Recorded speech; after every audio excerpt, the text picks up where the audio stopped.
That's the importance of peanut butter. Yep. For protein and for peanut buttering. Anyway, mostly welcome to GutPunchRP, where tonight we are once again back with Fractured Peninsula, our D&D 5e long-form campaign, I guess you would call it, that we're playing. It's D&D. We are sponsored by Dungeons Game, a local Midwest gaming store that has minis, D&D accessories, comic books, game books, all sorts of awesome things. And if you go on their website, you can get 10% off by using the code GutPunchRP for any items that aren't already on sale. So give them some support, give them some love, and buy some neat stuff for yourself.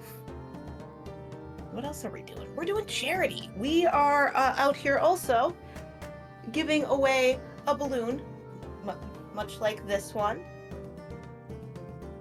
If you donate via our Tiltify to Doctors Without Borders, every dollar you donate counts as an entry, and we will draw that at the end of this arc of the campaign. So yeah, give $1, help out, maybe win a balloon. That's announcements. I think that's it, right? Anything else? All right, excellent. So last time, or the previous couple of times, on Fractured Peninsula, our newly formed party left Black Rock Port, running a somewhat important errand to pick up some plants for a guy they know. Very important. It's vitally important. Mm-hmm. Anyway, you'll get paid for it.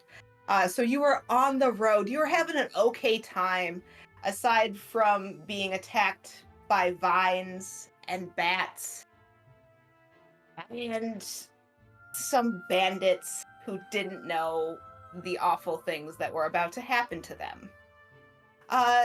So that's where we find ourselves, really, actually, is on a road where your cart is stopped and the donkey has kind of turned off to the side and is munching at the grass in the median.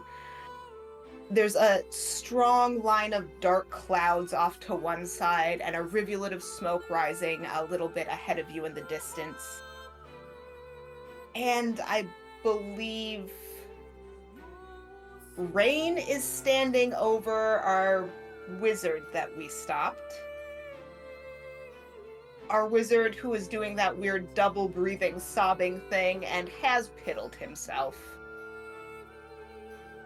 On the other side of the road, there is a roguish figure who has been subdued by Lizarath, I want to say? Okay, and they are a little bit more dignified in their capture. Standing up straight, but they have dropped both of the long daggers that they had been assailing you all with, and have moved over towards the cart. And what are you doing with these two poor highwaymen, I guess? Highway folk. I think Listen, that I was... They attacked us. That is Hey. true. I think that I was in the middle of questioning the wizard, Yeah. but I can't remember if he got around to saying anything useful. He didn't, because, I really hadn't come up with anything, because I figured you'd killed them all. Joke's on you, God. What are you guys doing, negotiating? What is this, D&D? Indeed. All right, so you're standing over the sobbing, damp wizard. What are you interrogating them about? I think by now I would have dragged them over to where the rogue is, and since the wizard's not useful, I'm gonna be asking the rogue questions too. Yeah, The usual, who do you work for, who sent you, blah blah. The rogue sort of is just crossing their arms, kind of leaning against your heart, trying to affect an unconcerned manner since they realize that you probably are not going to kill them outright. As you ask who they work for, they sort of like look at this wizard who is deeply embarrassing the entire company right now and sigh. It's like, we work over in the town just behind the shattered wall. Well, that answers the where you came from part, but not really the who you work for part. The shattered wall is who I work for. We're like I'll say a mercenary company. We have a lot of jobs we do. Does that name sound familiar to me? I was gonna ask the same thing for gloves. Roll a history check. Anyone who would like to. Oh dearie me. I'm new to this area, so I don't think I would. Boy. I believe Yeah. Rain and I think Maury, you guys have the emboldening bond, so you get to roll a d4. Oh, I- cool. Okay. Maybe I'll. Oh, I can't even hit Maybe double I will. digits. Hold on. That is a dirty 20. Ooh.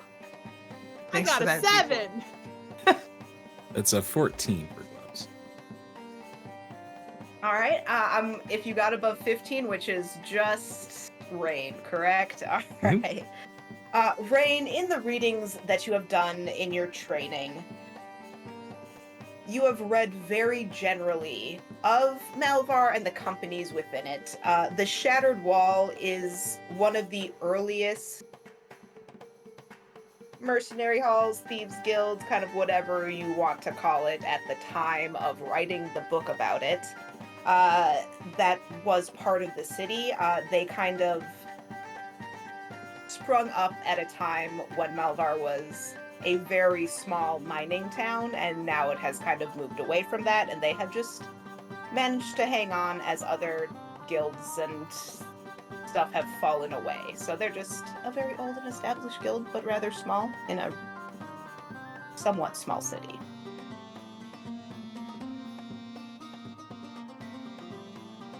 So basically, this is like generic rogue number 7. Looking them over, they're kind of like small potatoes. They, based on where they are stationed right now, you would guess, just from your experience, that they are kind of like a way out of the way harrying force who's just supposed to waylay unexpected adventurers, but not people with a lot of like ability to trade in the city. You just don't look like you have a lot in this empty cart that you're carrying. That's I've got a question. How are you gainfully employed and also robbing?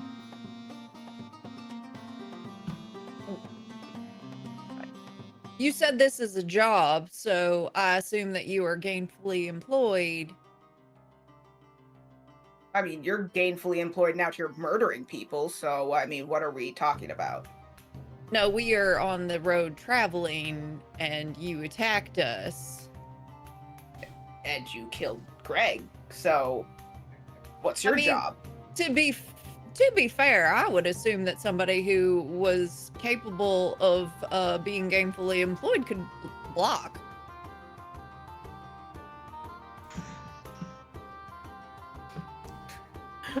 Look, Greg was a good guy, and we were just expecting to come out here and maybe get a few gold, and I don't know, a shield or something off of y'all, and Do you need a shield?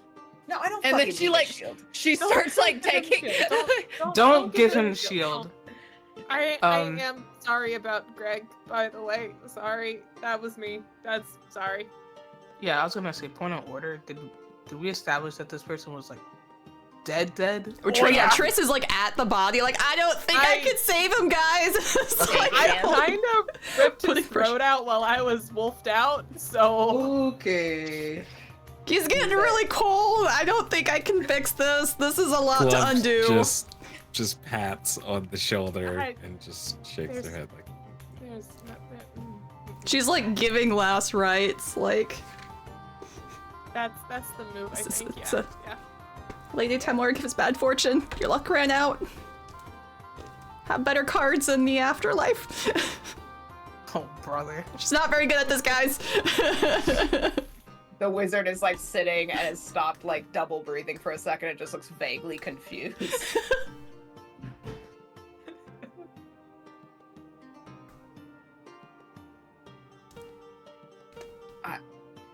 At this point, like, the rogue sort of like puts their hands up in like a somewhat defeated motion, but just as they do, like a few large raindrops sort of start to plop, plop, plop. Ugh, fucking great. So what are you doing with us? Gloves, is there something that you want to do with them? Gloves will think for a couple seconds and will just sign and say, if there's nothing we can think of, we're probably fine to just let them go. It's not like they could retaliate. I was thinking the same.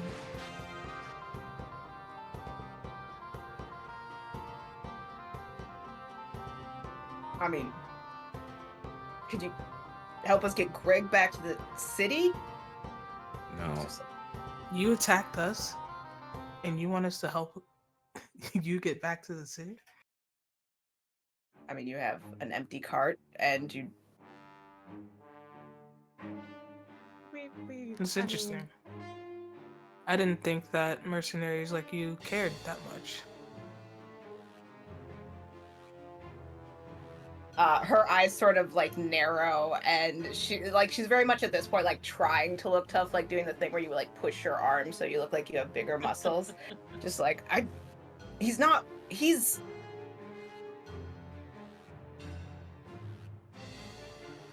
our company's not that big, and someone cares about him. Fuck. I think Lizarath we can do that. I think will- that's something we can do. Yeah, Yeah? Lizarath has like walked over and literally like picked up Greg and is like walking back to the cart. Roll of bandages like slowly unravels because he's just like gauzed up like crazy. Head's just bobbing weird on his anyway. So yeah, you can pick him up. He was like not a very large like half elf. He's slight, just the bow kind of falls out of his hand as you go to pick him up, and you're able to plop him in the cart. I'll grab the bow and place it with him too. Could Triss insight the party to see who is like bothered by murder and who's okay with it? Like, is this like bothering anyone? Does anyone seem even like a little bit? I will say, yeah, go ahead. If you roll above a 15, you can tell if people's brows are furrowed in consternation, I guess. If I roll a 15, or do I get to add my insight? It would be what would that be? Insight check? I whatever you want it to be. Yeah, insight check the party. My passive insight's a 15. I'm rolling anyway. It's okay. Well, damn. I rolled a 15. All right, excellent. So is there anyone who is bothered by feeling like they murdered Greg?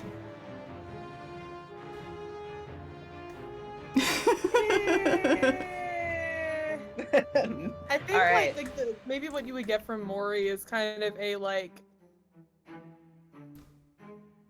I didn't think this was gonna be quite so brutal and gory, but the death of it all, like, he's not. That's not what seems to be getting at him. Okay. I think similarly for Gloves, it's very much a thing of like, this is not what I would have done, but you swung at me, so all bets are off. Yeah. Like, Yeah. This is retaliatory. Okay. Thank you. First. All right, so you know who's bothered, and you all are able to sort of move around this log now that, or this fallen tree that was in your way for the ambush that they were trying to set. And this wizard is sort of like following pitifully after you. You've taken their like little sad wooden wand that's dinged up that they had to use as their spell focus, and they're just happy to not be murdered and following behind you. The roguish one is more in front, sort of trying to really like walk like they are unbothered by what's happening. And will, generally speaking, lead you as you come up over this hill. And you see where this black rivulet of smoke is coming from. It is a walled, mid-sized city, I guess, that is on this main road that you were following for the last day or so, once you ran into it. And it has a large gate that sort of, as you come up to it, you see that there are inspections happening for every cart that comes through. Most of the carts that are sort of lined up outside are much larger trading carts. Like, you can tell they're coming from farms. There are some that contain lumber. This is kind of the throughway city for land trade, just because of it being situated sort of in a flat central space. As you come up to the gate, this rogue kind of turns to you and is just, if you don't mind, I can get us through with fewer problems, if that's okay. That sounds great, yeah. All right, so they sort of turn and go kind of to the right of the cart that was in front of you and walk up to one of the guards.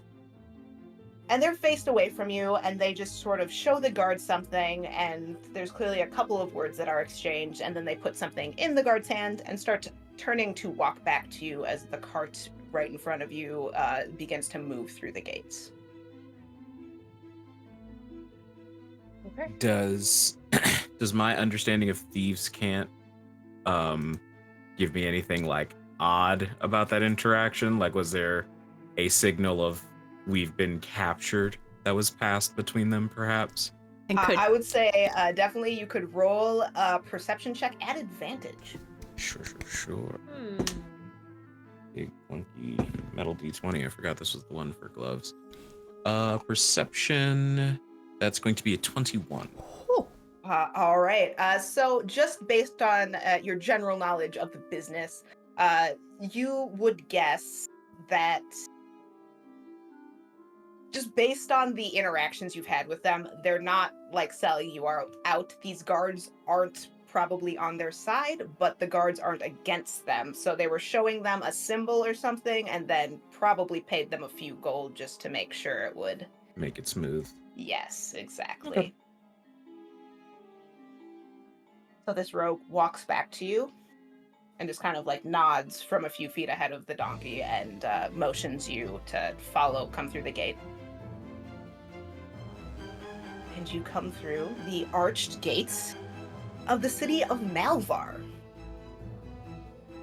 Each side of the road, it's a very wide street once you enter it. Kind of like the gates are about maybe a double wide, but the street opens up to, you could fit easily 6 wagons side by side on this main street. And there are wagons, and they are double parked in a lot of places. And you gather that people are not only kind of staying over here on trade routes, but there is also quite a bit of active like trading back and forth going on. There are booths that are selling food, obviously, but then it's also like you can buy bunches of lumber and cattle and sheep and all sorts of stuff from all over. It's bustling, but it's also very like everything is business at this point in the day, as kind of mid-afternoon is just beginning to fall, and this rain seems to be driving people to a bit of urgency as you begin to make your way through the streets following this road. They lead you a few blocks in and then go to turn down an alley at like a low sort of wooden building that has that not as much black smoke as you would think, but this is maybe the place where the darkest smoke is coming from.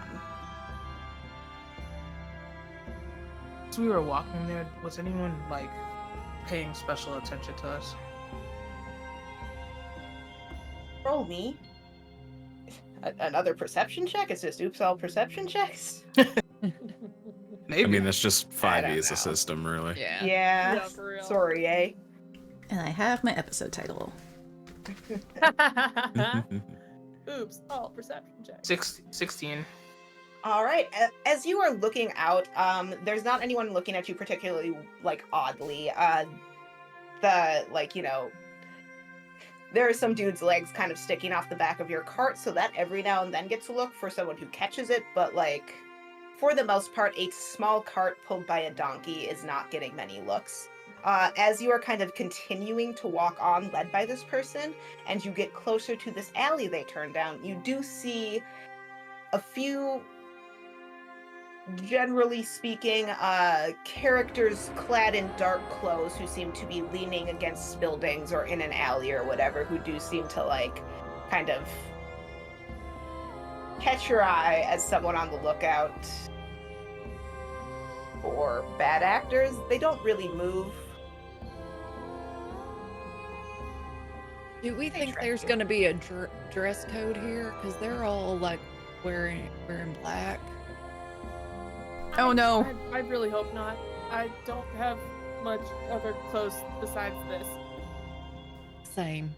Yeah. Triss is an all white, guys.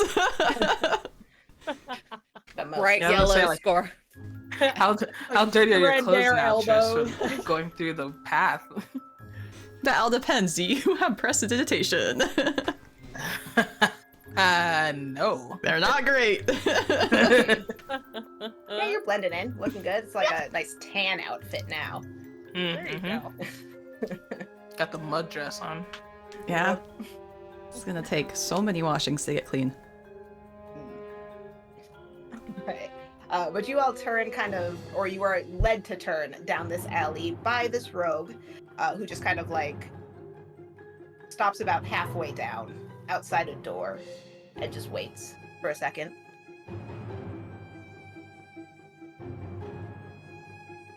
Just takes a step over and knocks on the door. Pause for a few seconds. And just in the most like underground hideouty fashion, a door, little window slides open. Oh, what's happening here? What do you want? Says a deep voice. Oh, just let me in. I got business. I got business and I guess bad fucking news. And the eyes go from the rogue to you all. The cart, which they can't see anything in the cart really.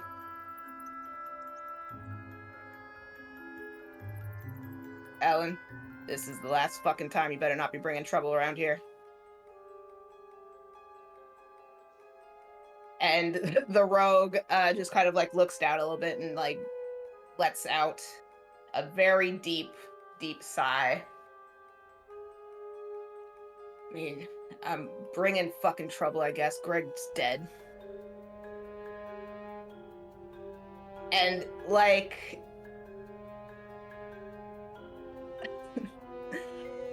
you would definitely catch it, Triss. This dude just rolls his eyes. Very, like, of course, Greg's fucking dead sort of thing. And just, like, you hear at least 2-3 locks kind of unlatch, and he just, like, opens the door. He goes...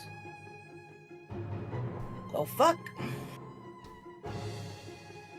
Better go tell the boss. And he just sort of, like, slaps the rogue on the back super, super hard. Like, in that way where it's, like, you're doing a point or two of damage, and the rogue kind of has their knees almost buckle underneath them as they sort of take half a step towards the door.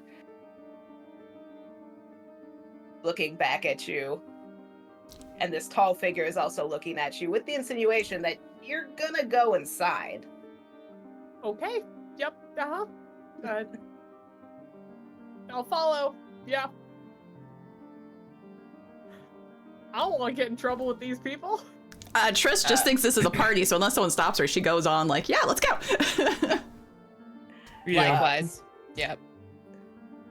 All right. So the tall door guard sort of takes this body out of the cart that the rogue had indicated to and carries them inside. You guys are following the rogue. You enter. For most intents and purposes, looks like a tavern. The door that you enter in kind of comes out from a long hall. You can tell most of the time this door is closed and locked, clearly. And there are a few other doors going off to the side. You assume, I don't know, rooms or bathrooms. There's clearly something like a kitchen that you can kind of hear stuff happening in a little bit further down the hall. As you come out from where this door was, you are exiting sort of the back of the tavern or restaurant. And you are coming out to see a room that is fairly scarcely populated at this time of day. It has a low ceiling. Everything is pretty much all wood. There is a fireplace in the center, one of those sort of circular ones with the chimney directly above it. There are a few people sitting at a table in the far corner drinking. They kind of look unbothered. There is kind of a raised step towards the back, kind of directly in front of you as you walk into this room. And standing at this table, there is a dwarf. And then kind of in front of the table, you have to walk around this raised platform to get to the front to sort of address anyone who's up there. There is someone who seems to be acting as a guard, a rather skinny, pale man, and everyone else kind of as you come from this back hallway and are not chefs or the bartender or anyone they know. There does seem to be something of a hush that falls over as people sort of notice and elbow each other. And you enter and you walk around this raised platform led by this rogue.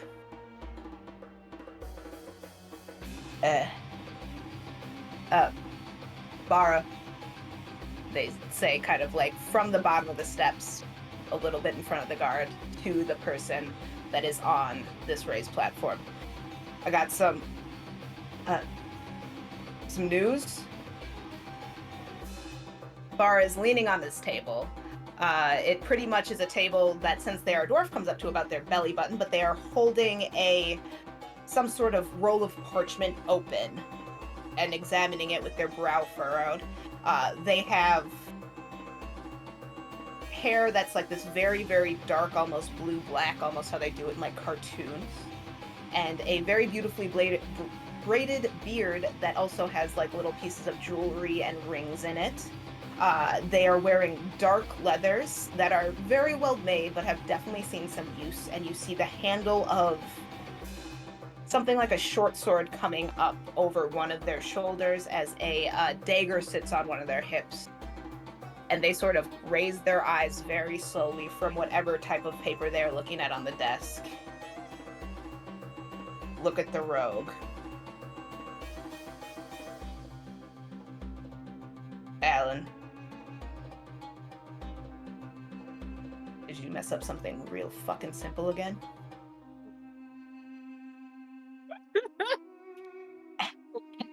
This That was fully in character. this little guy who you see just shrinking in front of this dwarven woman blanches. Like, his soul left his body when he was accused of this. And in the smallest little voice, he says,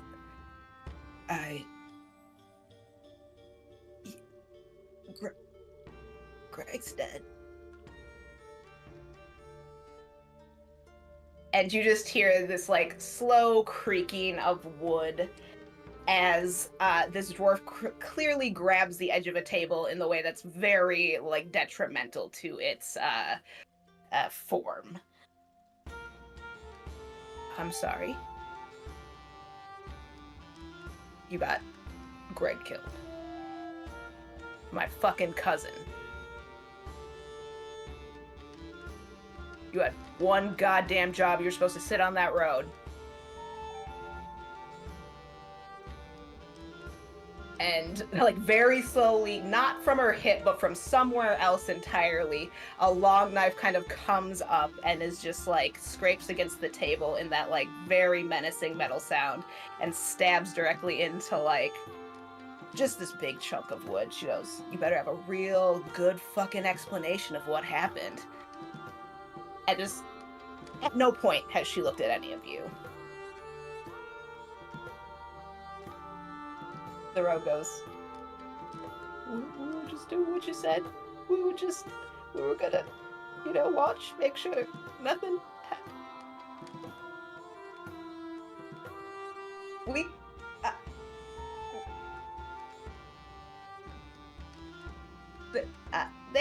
They killed Greg.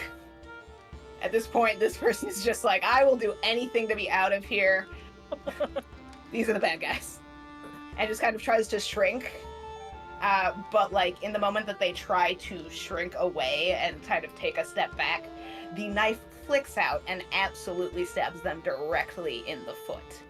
And they just let out the most high-pitched, awful scream and fall over. And at this point, this harming dwarven woman turns to you and goes, so you better have a real good fucking explanation of why you killed Greg then. Liz will, like, put kind of like an arm on Morty. I immediately shut up. And just, like, steps forward and does this. Well, they attacked us, and things just got very tense. We did not mean to kill Greg, but yeah, we.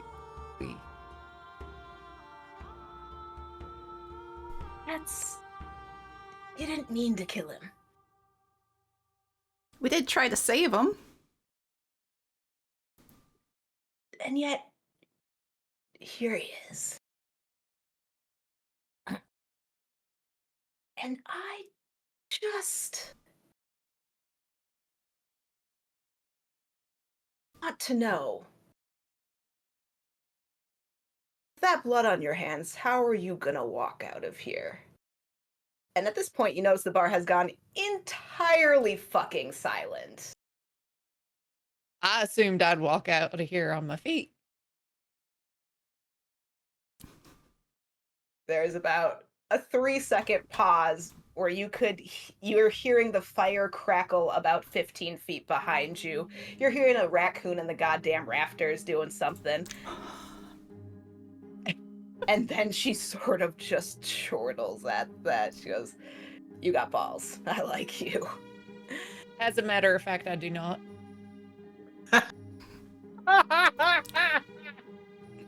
Also fair.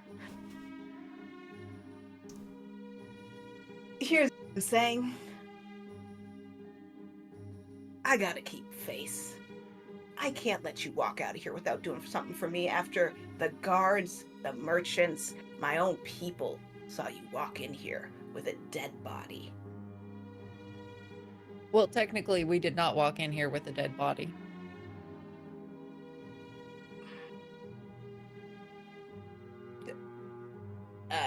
She, like, looks each of you in the eyes after this. I'm gonna need someone else to talk, though.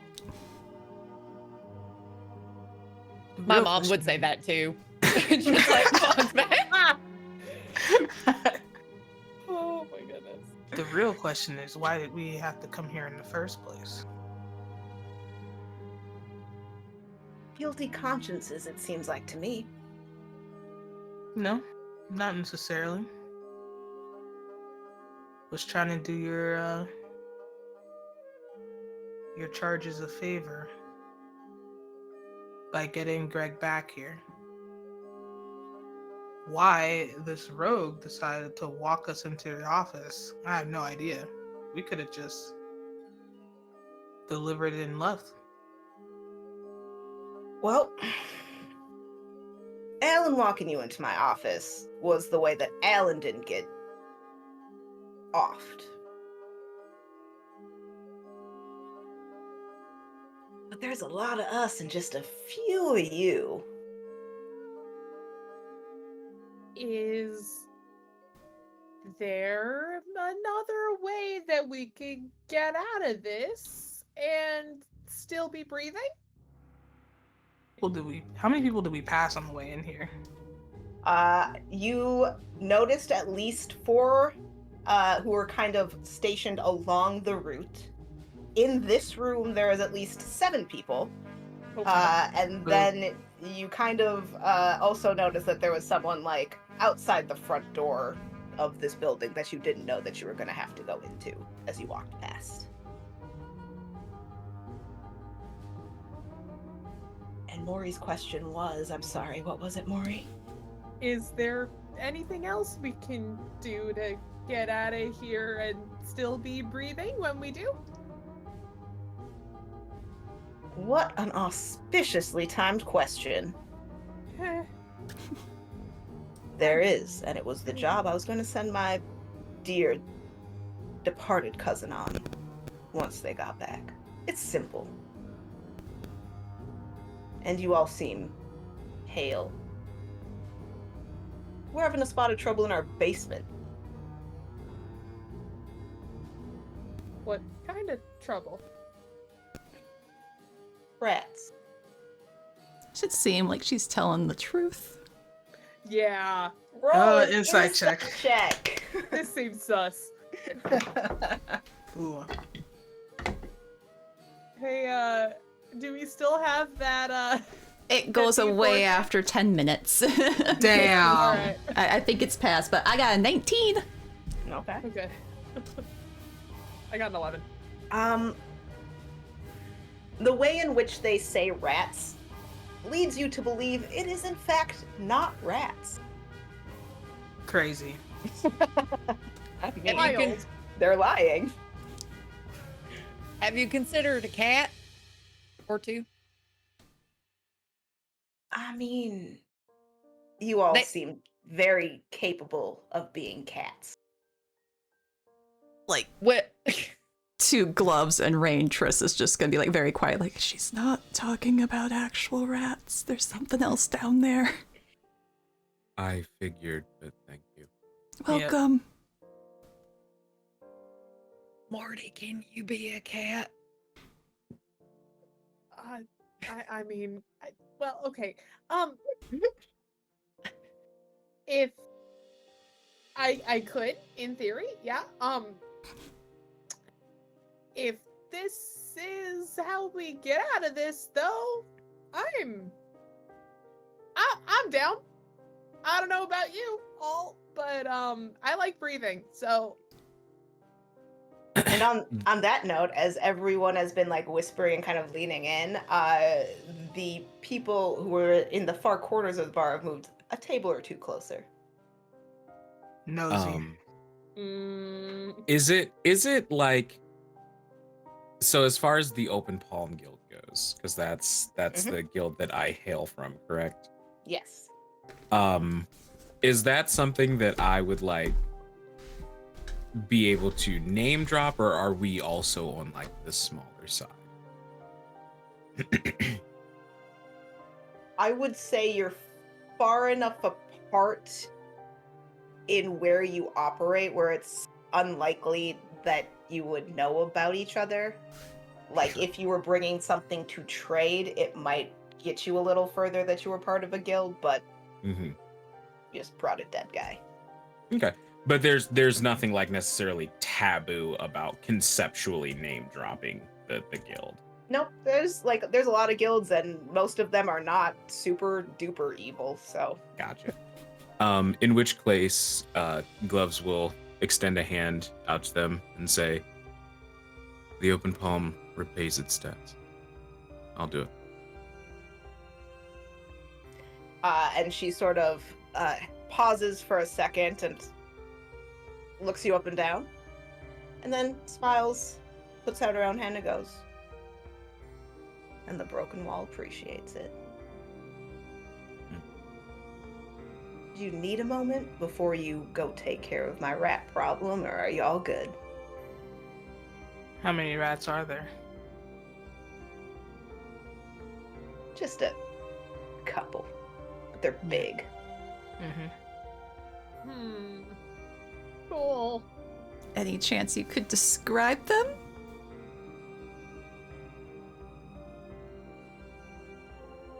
Mean. Squeaky. Seems like there's extra eyes. Yep. Excuse me? Could just be a lot of them. We lost a few down there.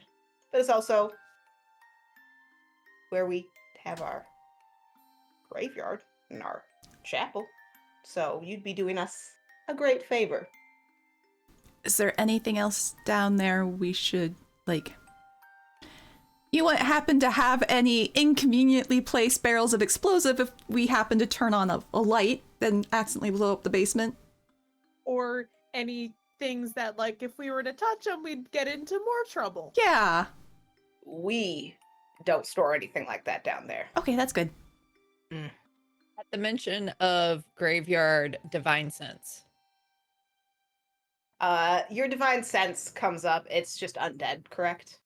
It is anything affected by a hollow spell, the location of any celestial fiend undead within 60 feet that's not behind total cover.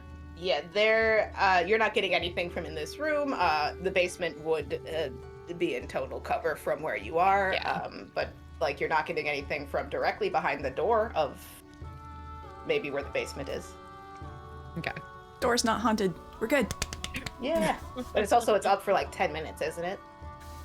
Mm-mm. Nope. No, it's just one and done. Yeah. Alright, so you boop that out. No one in this room is undead or an angel or anything. Damn.